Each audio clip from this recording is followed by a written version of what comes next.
Why have I studied money? It started off about the 1980s when I hated that phrase. Every time you wanted to do anything in the public and social world, somebody would come up bringing their hands, but where's the money to come from? And that question really, really annoyed me because it stopped everything progressive in its tracks. Where is the money to come from? So that started me off, and I asked myself the question, where does money come from? And it took me 15 years to work out where it did come from. And I thought I was rather slow in doing this, but somebody has put a set of lectures online and said that they've been studying this 10 years before they worked out where money was coming from. So I think it is a long struggle to actually work out where it's happening, and hopefully I can shortcut a bit for you with these lectures. The other thing is the lack of mainstream economics attention to money issue and circulation is just the big unstudied, really. It's put in, I mean, there are courses on money and finance, but it's not central to economic theorising, or at least it hasn't been. So basically, that's why the Queen asked the economists at the LSE, why didn't you see it coming? And I think it's because they didn't study money and finance in the way that they needed to. That is, rather than modelling it, actually, how does money and finance function in the real world? And that's because of things like modelling, which disembeds economic thinking from what's going on the ground. And of course, the financial crisis came much later, although we've had many crises. The crisis has been happening over and over and over again. But I was writing the book, The Future of Money, and it was delayed by a year because the crisis hit as I was writing it. And of course, then that became central to what I was saying. So this lecture is about the basic question, what is money? What we need to know then is not a model of money, but how do we define what money is? What form does it take?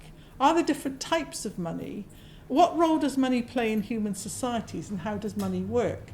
Now, I'm not going to go systematically through those, but those are the background questions that I'm trying to work my way towards.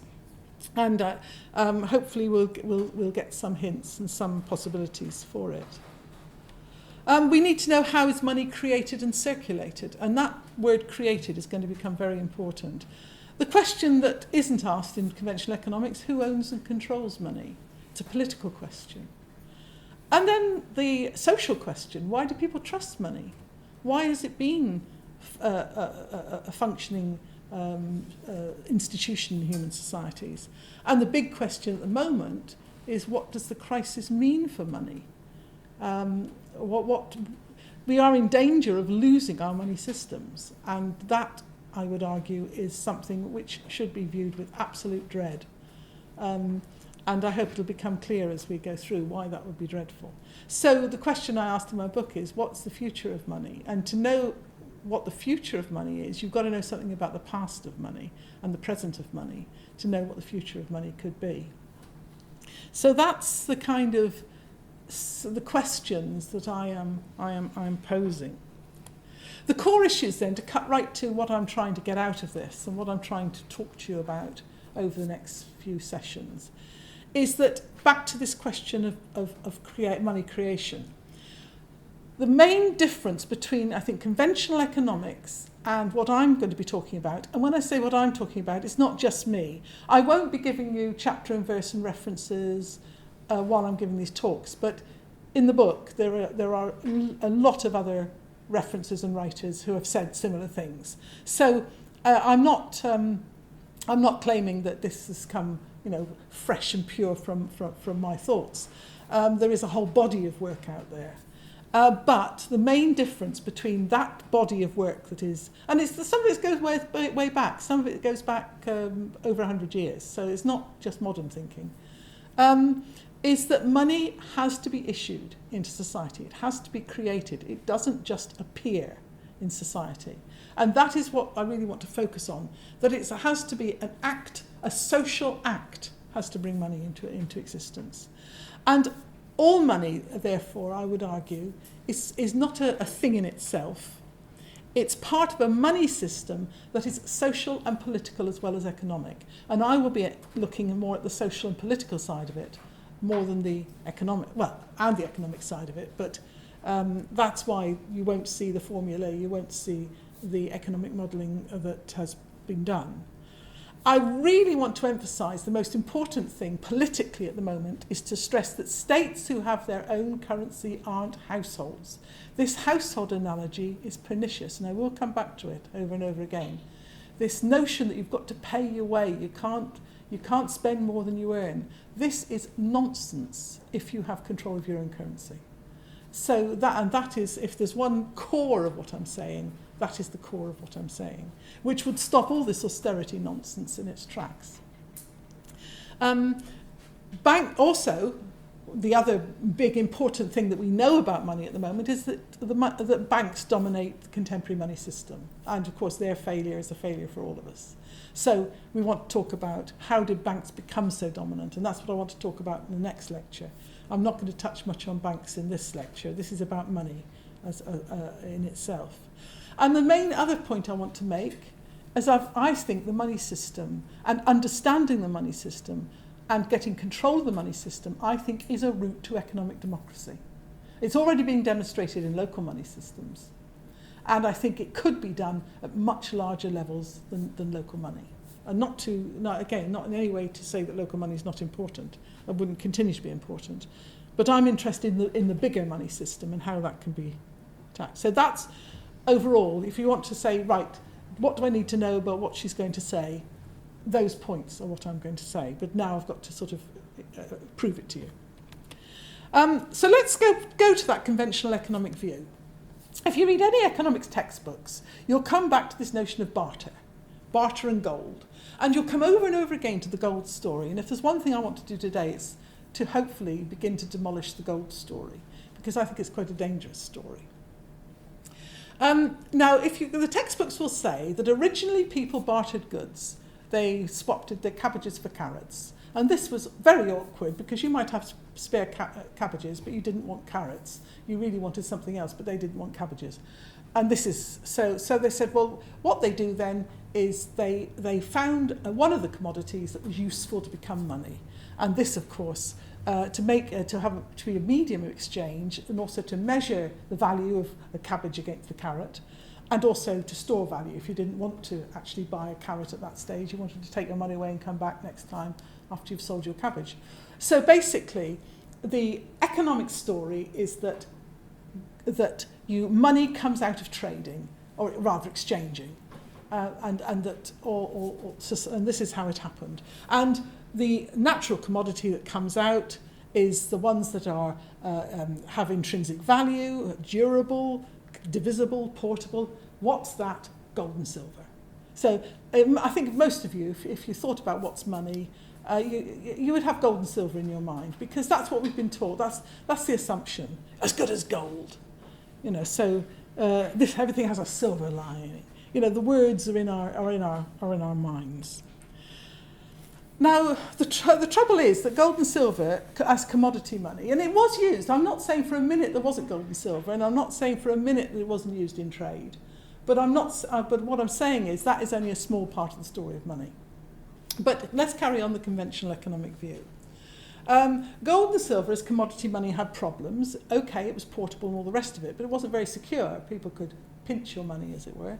And so the story goes that they began to use notes about the money, about the gold, rather than carrying the gold around. So they'd say, this banker holds so much of my gold, and I will let you draw on that gold if you give me your silk or your wood or whatever it is you're trading.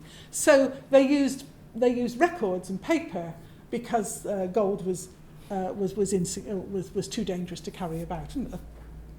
So what they did, so again coming on to conventional economic theory, what happens is you hold the gold in reserve for what's called final payment. This trader has a piece of paper that says that trader owes something, and that trader owes something, that trader owes something. So we get our bits of paper together, and who actually owes anything to anybody now? Well, only that much. So okay, well, we'll just finish off the payments now with a little bit of gold. So that's the kind of theory of the kind of real money versus paper money, which I'll go into in much more detail. But this is the story. The story is that gold and silver is the core of it, but it has its disadvantages. So the theory then becomes, and it's still in place now in a lot of people's minds, and also on the Positive Money Network, that we've got to get back to something that's as good as gold. The money system must have this hard core to it, otherwise people won't believe it. And it must have something that has intrinsic value. People are talking about energy, people are talking about land. And we might want to talk about that in the fourth session, about whether we think money should have something hard as its basis: land, money, gold. Now, the gold standard, I'm always intrigued by the fact that it was invented. It's not a natural thing at all. It was invented by the kind of market price of gold at the time that Isaac Newton, of all people, was head of the Royal Mint. And that's where he sort of earned his money, not thinking great thoughts, but working as the head of the Royal Mint. And he divined in 1717 what the gold standard should be. So that's what we've worked with. Again, nothing natural about it. It was old Isaac Newton just making it up, basically. So where does the conventional view take us? That all forms of money are only a representation of the real economy, of market exchange. Which, and now Marxists would agree with that. Marxists of the more radical way would agree as far as that money, what we should be talking about is the real economy and not money. And most of classical economists would say that. Money is just the representation of real things. And when we come to the fourth session, you might want to say, yes, don't look at money, look at the real economy. It's a fair point. But then the conventional or the neoliberal view goes on to say that market exchange is self-regulating and maximises efficiency. And we've lived under that ideology for quite some time now. So therefore, if you carry on with the neoliberal view, which has been dominating us, government regulation and expenditure is a danger because it distorts the market, and you should leave the relationship between money and the functioning of the market, leave it clear. Don't interfere. Don't get in the way. It'll sort itself out. And that, of course, is what the radical economists of America are saying now. Government, get out the way. Get rid of all the bankers, and magically, of course, again, it is this theory of that it will magically appear again. Money will pop up again from somewhere, and we can start all again clean. And that's the kind of political view that's coming forward. I don't hold that view, and I want to put to you, and it's not just mine, it goes back to people who have been writing about this for 100 years. I want to put a more social view of money, not to deny the existence of gold. I'll come back to that again. There's no historical evidence of barter economies. If that story was right about gold emerging in trade and exchange, there should be huge numbers in the anthropological studies, there should be huge numbers all through history of bartering economies. You don't find them. They do emerge when money breaks down, but that tends to be after money rather than before money. So the idea that there were barter economies, no, doesn't exist. If there's anything before you get more to the trading societies, it's reciprocity. It's household exchange. It's looking after each other, or it's exchange between communities. The people on the hill exchange with the people in the valley. But it's not done in a barter way. It's usually done with ceremonials in a much more social way. It's not hard-nosed economics. And the main thing is that, yes, it's true that money does have its function in trade. There's no doubt about that. And trading systems have emerged with money as part of them.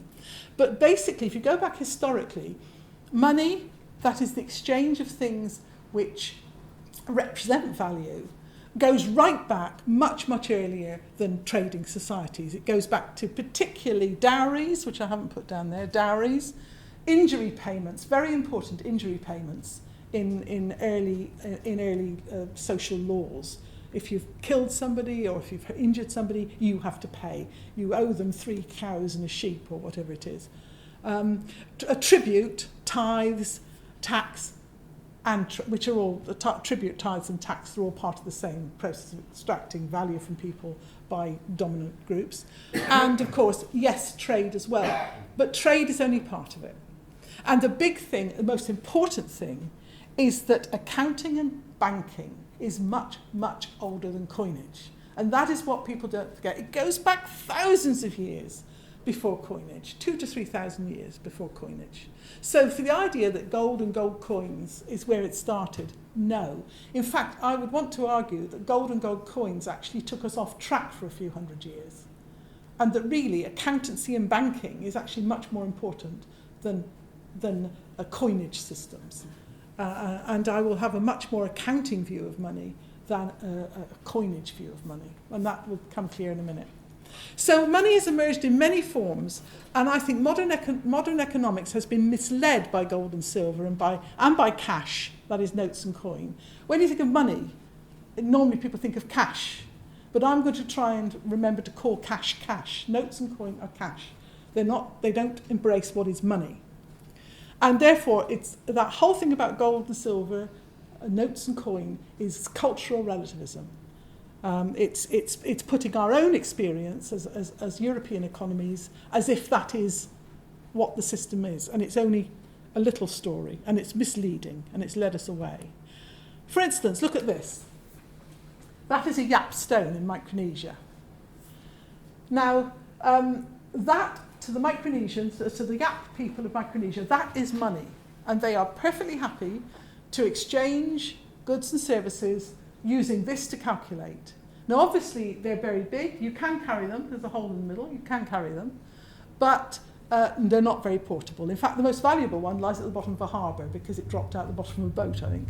And so, but the point is that people calculate their relative values. I've got cabbage, you've got carrots. How much of the stone is your carrots worth? How much of the stone is my cabbage worth?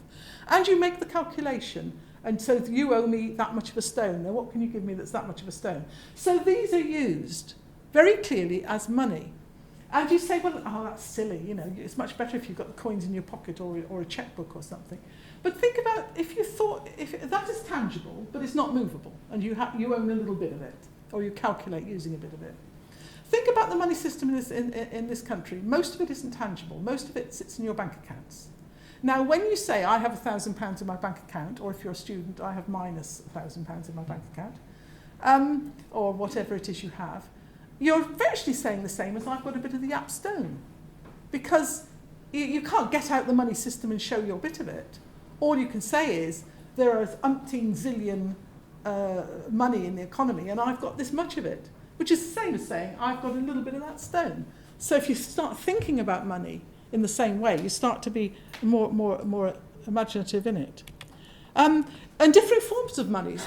Native Americans, for instance, are said to have exchanged Manhattan for strings of beads, which were wampum shells made from clams. Yes, they had great chains of them. They could be feet and feet in length. And you have to realise that they thought of wampum beads in the same way as we would think of gold. That it meant the same in value to them. And therefore, if we do have solid things we think of as money, then we've got to acknowledge other people have solid things they thought of as money, like the Yap stone. It's just the same, and to them, and they can make their calculations from it. But the oldest forms of money accounting are things like the hieroglyphs, early human writing. We'd like to think it was poetry, but we know it was accountancy. People were making a record of where they put, we'll talk more about this next time, about where they put their grain. And also clay tablets. Clay isn't worth anything, but a clay tablet is worth something because it represents debts, it represents payments. Cowrie shells, most of you know cowrie shells were used. There's a lot of use of temple money, some of the earliest money. I think when you saw the overthrowing the temples, when Jesus was supposed to overthrow the temple changes, probably exchanging different kinds of money in the temple. But certainly there was temple money. But I want to talk about tally sticks. These are tally sticks. And these are very important. Now, when you study, if any of you studied economics or study money, has anybody ever mentioned tally sticks to you? Probably not. And yet they're probably more important than gold and silver to the history of our economy. Now, what you do when you have a tally stick, I'll just hand this around. The tally stick is where you get a stick of wood and you cut. I'm showing you in more detail how it's done. You keep a bit solid at the end, and then you make slices. Or if it's £1,000, you put hand width, and if it's £100, you put a thumb width, and if it's £20, you put a little cup, and then you make marks all the way along. And then you cut it along the middle, but leaving a bit at the end. And the person who holds the bigger bit is the person to whom the money is owed. And the person who takes the littler bit is the person who owes the money. Now, when you know that, I tell you that the bigger bit is called a stock or a stub, and the little bit is called a counterfoil, what does that remind you of? Remind you? A checkbook, of course. It's a checkbook. It's a checkbook in wood. And as he says, from time immemorial, scored or notched wooden sticks have been used for recording payments. And it was used for state revenue in Britain until the 1820s, when they'd accumulated so many sticks, they burned down Parliament. So Parliament was burned down in 1834 because of tally sticks. They were stored in the basement. They decided to burn them. The fire got out of control. It jumped over to the pile of sticks standing by it, and the whole place went up in smoke. And so tally sticks are very important to our history, and we're never told about them, even though they burnt down Parliament. So I've explained how you do that. Now, what you do is, if the state issues a tally stick, it's really about how much tax is owed. And the state holds on to the stock or stub with the bigger end of it, and the person who owes it goes off with their counterfoil, and they've got to come back, say, 12 months later with the taxes paid with that counterfoil.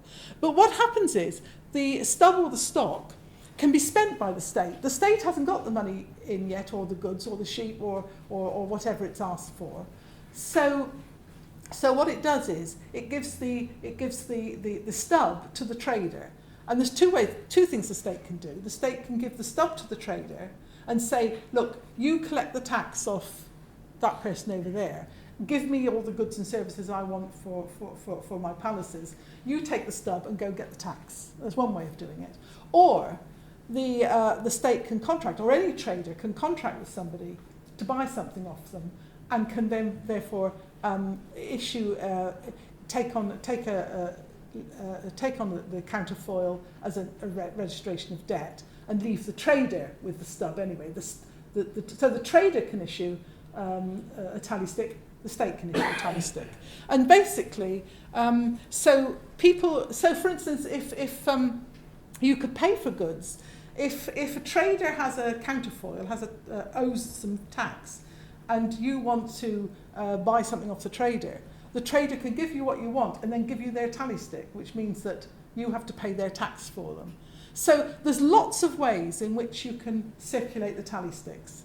That probably sounds very garbled, but you'll get the slides tomorrow, and perhaps it makes a little bit more sense.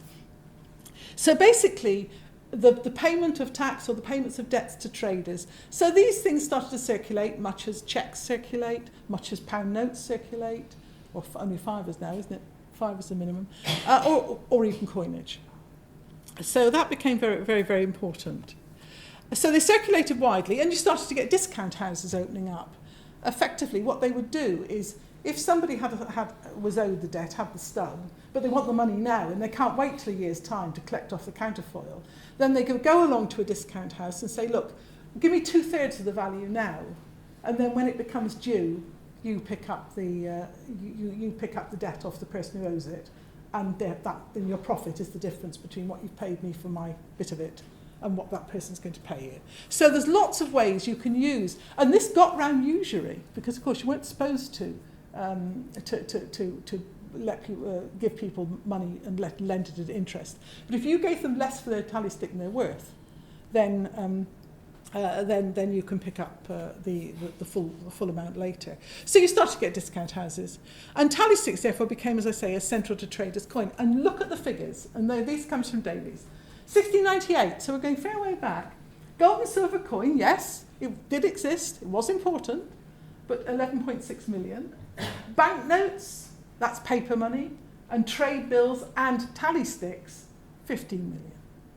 So they were bigger. Even in 1698, the non-coins were bigger than the coins. So the fact we talk about gold, silver, we talk about coin, we talk about pounds and coinage, in fact, that doesn't help us understand money. This is by far the bigger. And if you go back before coin, you go back to pre the 7th century BC, when we didn't have coinage, then these forms, the intangible forms or the recording forms, were much more important. So that's what you need to get in your head. try and unlearn coinage because it's misleading. The Treasury and discount, the state Treasury and the discount houses then started to act like bank clearing houses. They would get in all these tally sticks. They would say, well, you owe 5 to them and they owe 5 to you, and the king owes that much and you owe that much. And actually, by the time you sorted it all out, again, you didn't need much to settle the debts. And in fact, the settling of the debts could be dealt with by issuing a new tally stick saying, well, look, out of we've done all of that and you've provided the state with or the monarchy with all this stuff, and the monarchy therefore has given you this much tax, or you owe this much tax to the monarchy, so in the end, we'll just give you another tally stick for the difference. But like all money systems, you can get defaults. And in fact, the state was continually defaulting. It defaulted on gold and silver loans, it defaulted on paper loans, and it defaulted on tally stick loans. So the secret is sovereign debt is not a good idea. It's necessary, but not a good idea. So basically, I'm hoping that you get with that I'm trying to do the unlearning coinage for you. So to summarise, functioning economies preceded metal coin, and the impact of metal coinage on Western notions of money has misled us. I want to show to hope you get that. And that, and in fact, conventional economics is very contradictory, because it says at one point money is only a veil for real economic exchange, for real things going on. Another side, they say, but money's got to be something valuable in its own right. So how can it be something that's not important and only just a representation of real economy? At the same time, it's got to be this incredibly valuable thing that you go to war over, which we have gone to war over. Or people have gone to war over. So that in itself is a contradiction. And total limits of coinage. Let me do a bit more demolish of coinage. And this goes back to a bloke called Mitchell Innes, who wrote in 1913. Again, the reference is in the book, but I don't want to weigh you down with references. But let us learn a few things more about gold and silver and coinage. Coin has rarely been made of a fixed amount of precious metal. The weight value of coin, historically looking at coinage, the weight value of the coinage rarely matched the face value, which often wasn't defined. It often just had an image on it. It wasn't defined. Precious metal coins, even when they did exist, were minted always in far too large denominations to be used for daily trade. The first coins minted were equivalent to 10 sheep. Well, most people wouldn't have 10 sheep. And all through, think of the guinea. One of our last gold coins was the guinea. How many people could actually carry a guinea in their pocket? It was something for the rich, but for ordinary traders, useless. And in fact, as a lot of people who studied the history of economics, of economies, not of economics, of economies have shown, in fact, when coin was debased quite often, mixed with base metal, and in fact, when you debased coinage, you got a more vibrant economy because there was literally more coinage to go around. So coinage has its problems, and there's lots of limits to being silver and gold. For a start, the functioning of the economy is limited by how much silver and gold you have. If you've got a lot, you can do a lot, theoretically. If you haven't got much, you can't do much. And think of the history of what gold caused. Colonialism, mercantilism, piracy, war.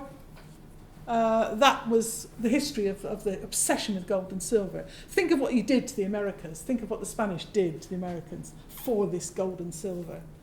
It ruined the Spanish economy. Isn't that amazing? It ruined the Spanish economy. They had so much, particularly silver, that they didn't form a banking system like the other economies that were short of gold and silver. They formed banking systems, particularly paper-based banking systems, and they, if you approve of the capitalist economies they grew the capitalist economies. Spain just stayed agricultural, and in fact lost most of its gold and silver, of all places, to India, where it was not valued as coinage, it was valued as decorative. It was saved in the form of jewellery, and still is.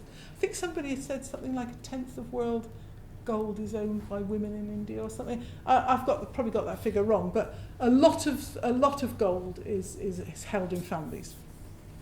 So, and of course the value of precious metal is socially determined, it's not intrinsic. Gold goes up and down like a yo-yo, and always has done. So, because it's a commodity, its value changes. When Gordon Brown sold the British gold, it was about something like $300. and then it jumped to 1700, I think, in the recent crisis, and then it fell back. So it didn't even hold its value in the middle of the crisis. And in fact, it tends to get overvalued at the time of crisis, and when the crisis is over, it drops in value again. So not a good hedge. So as I've already said, the sterling value of gold was set by Isaac Newton. The gold standard, through history, has been suspended. Every time you got into trouble, you needed more money, you suspended the gold standard. And if you return to the gold standard, like Churchill did in the 1920s, it ruined the economy, absolutely ruined the economy.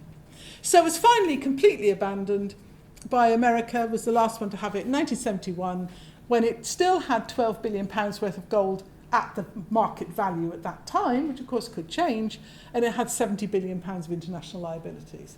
So basically it had had its day. It never was central to economies, and it literally run out of its life thing. I've already made the point that we should think of gold and silver in the same way the Native Americans would have thought of wampum, or the Yap people think of stone money. We should think of it as something we culturally value, but if it has any value in itself as a commodity, that doesn't impact on its position as money. And I think it's very important to get that. So what view would I put instead of this, now hopefully having demolished a bit of the concept of gold? I think the view that the social view of money is that all money is a token. It's a token of interaction between people. And money stuff can take many forms, from shells, playing cards, electronic records. Mostly in modern society it's electronic records. And why is money valuable? It's not valuable because it's gold. It's valuable because people believe in it. It's the social basis of money that's important. People believe in it and accepts it in payment. So money has to function within a money system. That is, it doesn't exist by itself in a society. It exists inside a system where we agree to honour the value of money. And this can be both, this historically has been both a system of authority, and often the word fiat is used, meaning authority. So if you read fiat, it means money that is valued because of the authority behind it. What does your note say in your pocket? It says, I promise to pay. And that is it's not a value in itself, it's a promise to pay. And if you do take it to the bank, you'll just get another note in its exchange. And the other side of it is we socially trust it. So it's a combination of authority and trust. And if you break that, you can't get it back very easily. And the danger of what's happening at the moment is we are on the edge of destroying both the authority of money and the trust of money.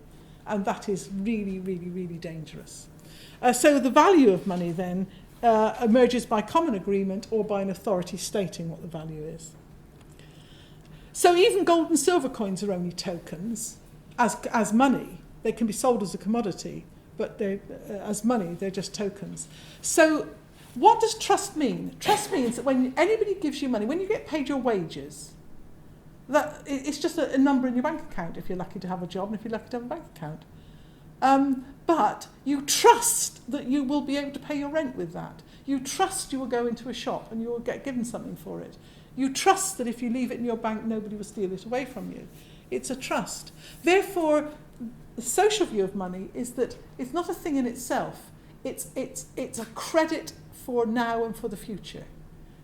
Now, using the word credit can be confusing because we think of credit as debt, and it will become debt when we start thinking about bank money, which I'll talk about later.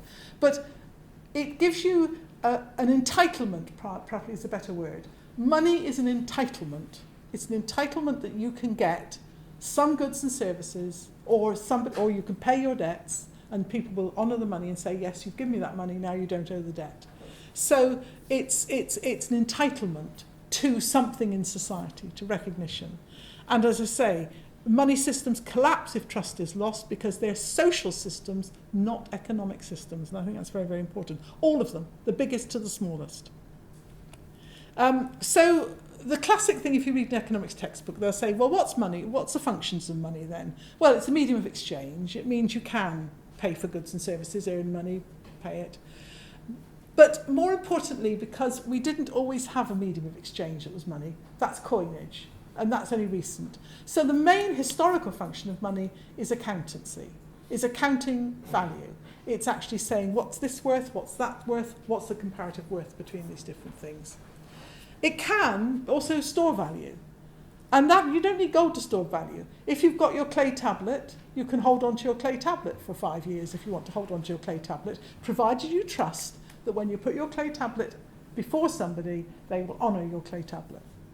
So storing value is about storing trust. And so the question is, which of these is the most important? Well, for conventional economics, where they have the commodity view of money, they see the medium of exchange and the store of value as most important, because gold can measure exchange or its representation, or gold can store your wealth. And therefore you get the notion that the money must carry the value in itself. The money must itself be valuable. And that's why they're going on constantly about sound money. And you read a lot about sound money. And this is what I call the hard money view, which is very present, and a lot of people hold on to that. Like I say, should we have an energy base for money? Should we have a land base for money? Should we have a gold base for money? And I think there's an argument to be made there. And in my head, the jury is out at the moment, and I'll be interested in discussion later about what we think should back a money system, if anything.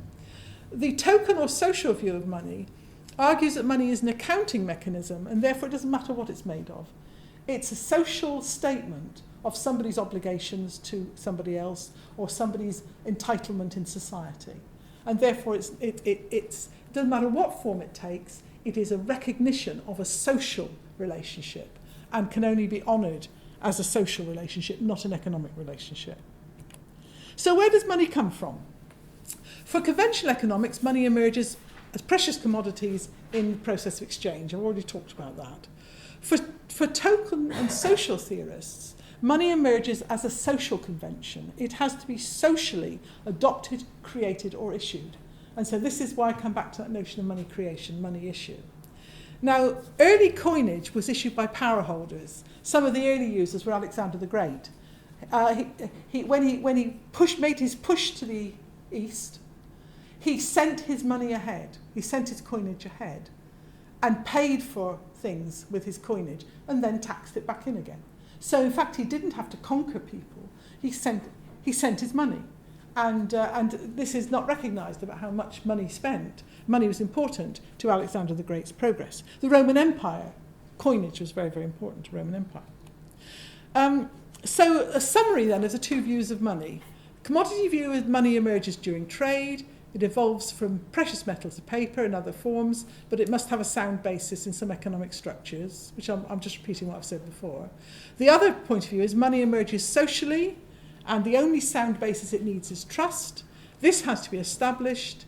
It's not money's value is not intrinsic, and it's socially created and issued. Therefore, it has no fixed value. Therefore, and there's a difference between how those two views of money see money. Is money a limited pool? Is it a thing, a limited pool for which people and organisations compete? So you get concepts like the state crowding out the private sector. Money's a thing that there's so much of, and if you don't spend it on this, you can't spend it on that. If you spend it on that, you've got to put it in here. And this is where your austerity thinking comes from, that money is a limited thing, and you can only have so much. Or you can see money as a flow between people that rises and falls with the intensity of economic relationships. And so the money, therefore, is a process. And just think about this. When we moved from social insurance for our pension scheme, we moved to the private notion of a pot of money, your own pot of money. And that's the difference between the flow view and the limit thing view. With the privatised view of the pension, you have to have your pot of money, which you have, which will look after you. And of course, most of it, 40% of it was just wiped out in the crisis. The other was the social obligation of entitlement. When I get old, will my society look after me? And will my society issue tokens to me so that I can access goods and services in society I need? And that's the difference between the kind of private, limited thing pool view of money and the money as a social process, a set of entitlements between people. And I think, obviously, I feel much more for the second part than for the first part. So, the big thing that isn't talked about is the role of state historically in money issue. And this is very, very important. If money is issued in society, it has not emerged out of trade. It has emerged through authorities, through rulers, through dominant groups. And it has come out in many forms: coins, notes, tally sticks, and most recently quantitative easing. The state can create money, and historically has. In fact, that was the first way money was created. Through most of history, it's not state as we understand it, it's whoever the ruler, whoever the dominant group is, but when there are hieroglyphs, when there are clay tablets, there is a dominant group that authorises. And the first code of banking was something like 1760 or something, 1760 BC, not AD. So the notion that the states, I'll use it as state, but of course, as I say, that's a modern notion. The idea that states can issue money is something which has been obliterated from our memories, and we have to relearn it. Now, if you issue money, if you're the person who creates the money, there's a benefit, seigniorage, in being the one that issues money, because you have first use. The Americans at the moment have vast seigniorage because they're issuing dollars hand over fist, and they are able to buy up 25% of the world's goods and services with their dollars. There are repercussions, which we can go into, but they have the power to create that money. And in fact, of course, if they don't create the money, then the world hasn't got a monetary system, because the only monetary system the world's got at the moment is the dollar. It's the main one. I mean, I know there's the euro and the yen, but the dollar's the main one. And so, in fact, on a world scale, America is the ruler. But there are limits, obviously, to this power to issue money, the authority, the fiat to issue money. People must trust it or fear the issuer. That's important. And of course, people feared Alexander the Great. So why do people, through history, why have people given up their goods and services for things like clay tablets, tally sticks? Why have they done it? Why do I deliver bolts of cloth, build palaces, etc., and just take a bit of a stick away for it? But people did through history. They took clay tablets, they took sticks, they took shells, they took hieroglyphs, they just took records. Why do you do it? And the answer is taxation. And we have to understand that this is the role of taxation. Taxation is why you take the money, you take the sticks, because the ruler's going to ask for it back. The ruler's going to say, you owe me, I want 100 tally sticks from you at the end of this year.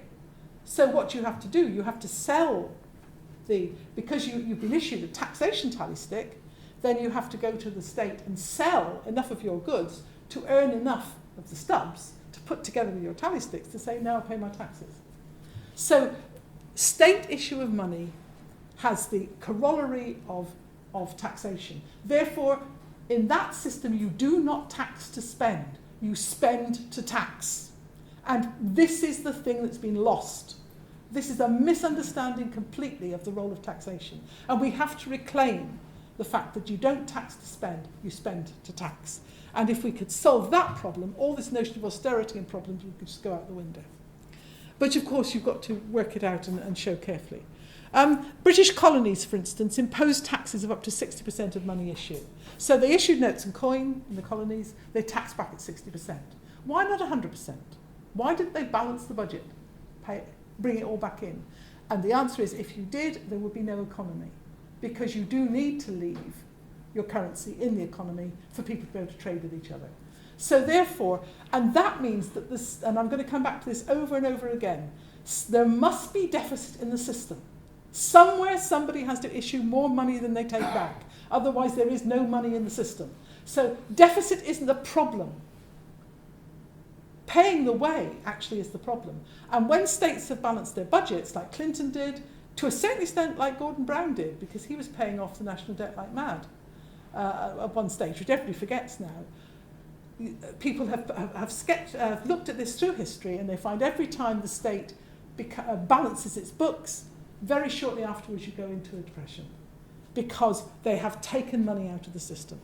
So completely upside down thinking to what you're told at the moment. Completely upside down thinking. So where are we now?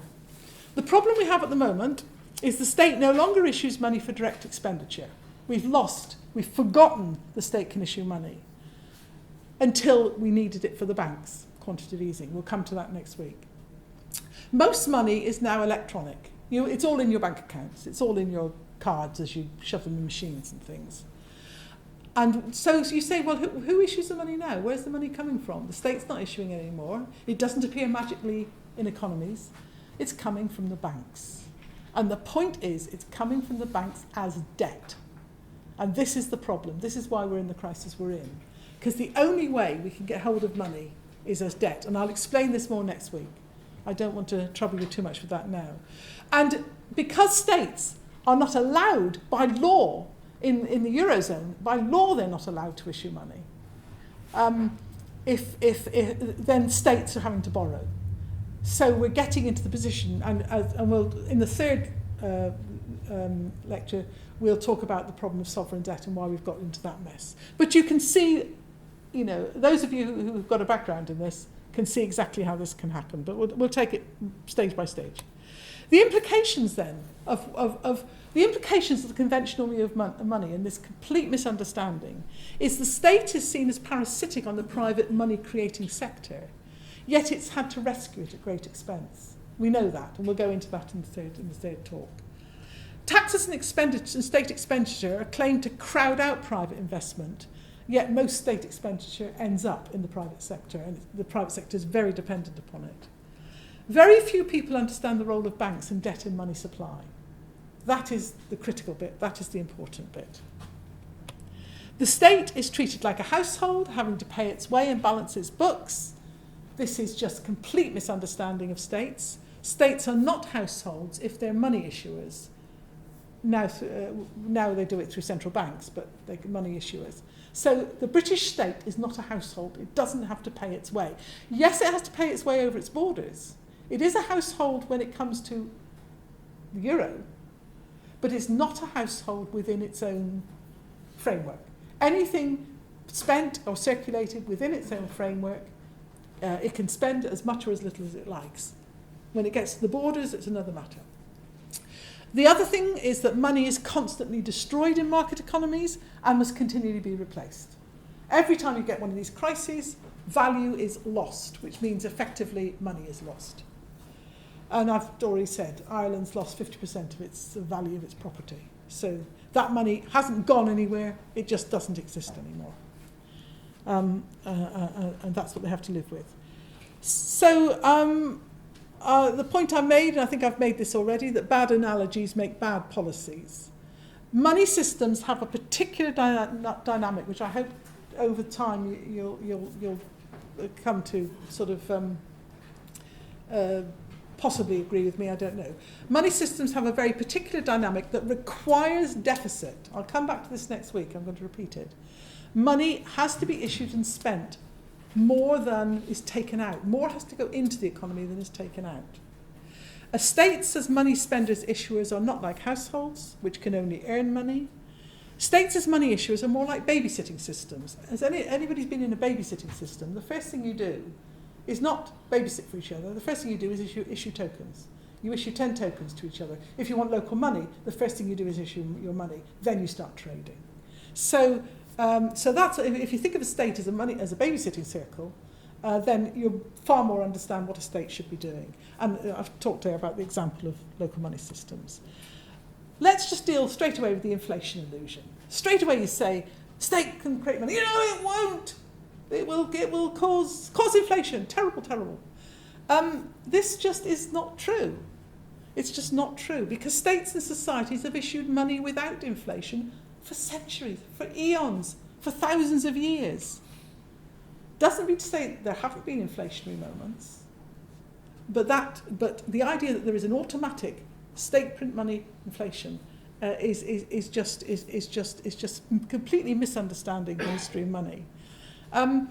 Now, arguably as well, when there have been periods of inflation, like in Germany, which is always talked about, Germany in the 30s, arguably the inflation started before the money was issued. That is, the money follows the inflation of prices rather than creating the inflation of prices. It's very difficult to get the chicken and egg. And in any case, it was a privatised banking system. So it wasn't a state printing the money at all in the German situation. But the main point is any money system can become inflationary.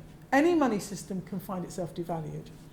And what we have seen, I would argue, when we come to our third session, is that the the crisis we've been through was a crisis of inflation in the financial system. So the privatised system of money creation, which I'm going to describe next week, can cause inflation when it goes wrong, in the same way as any money system can cause inflation if it goes wrong. 97% of new money at the moment enters the economy as debt. We'll talk more about this in the next 2 sessions. And we all know the problem of indebtedness. And this leads to credit booms and crunches, which we'll go into in more detail. The point that we'll study over the next couple of weeks is that the money system has been privatised for private benefit. And the private financial sector is undermining the efficacy of money. We are in danger of losing the authority and trust that underlies money, and we'll study how that could happen. The states have had to step back in, which we'll talk about in more detail. The credit crunch has had to be resolved by states, by the central banks, reclaiming their money issuing role to save the financial system, but not the people. The people are being subject to the most horrendous austerity for no good reason at all. In fact, the Irish has gone through 5 rounds of austerity at the moment, and their deficit's gone up. So, you know, it's a nonsense. The euro's in crisis because it was founded under neoliberal theory, this theory of conventional theory of money, and it's precluding money issue.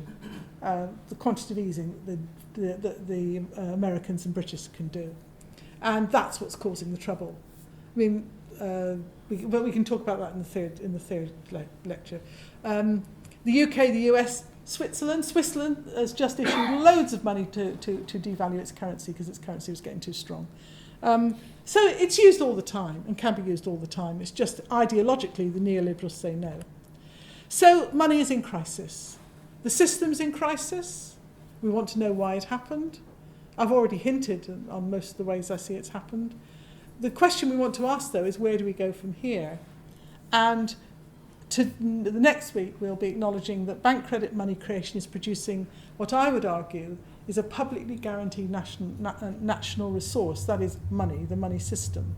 And I want to argue that over the 4 sessions, I want to argue that money is a social resource, it's a social thing, it's a social entitlement, and that we can use it as a basis of economic democracy if we reclaim it. But in order to reclaim it, we have to relearn it, and we have to rescue it from the historical blind spot that conventional economics has led us into. So, summarising the relationship between money and society, I think that money is an expression of trust in the future provision of goods and services. Therefore, money is only as sound as the provisioning capacity of the society and its social distribution. We'll come to this in the last session. So as I'm arguing, we need to reclaim money as a public resource, and therefore it should be subject to democratically determined priorities. And that opens up the possibility of what I'm looking for, and I dare say a lot of people in the room are looking for, the possibility of a sufficiency steady-state economy, an economy that is ecologically sustainable and socially just. And I imagine most people in the room, that is what you're looking for.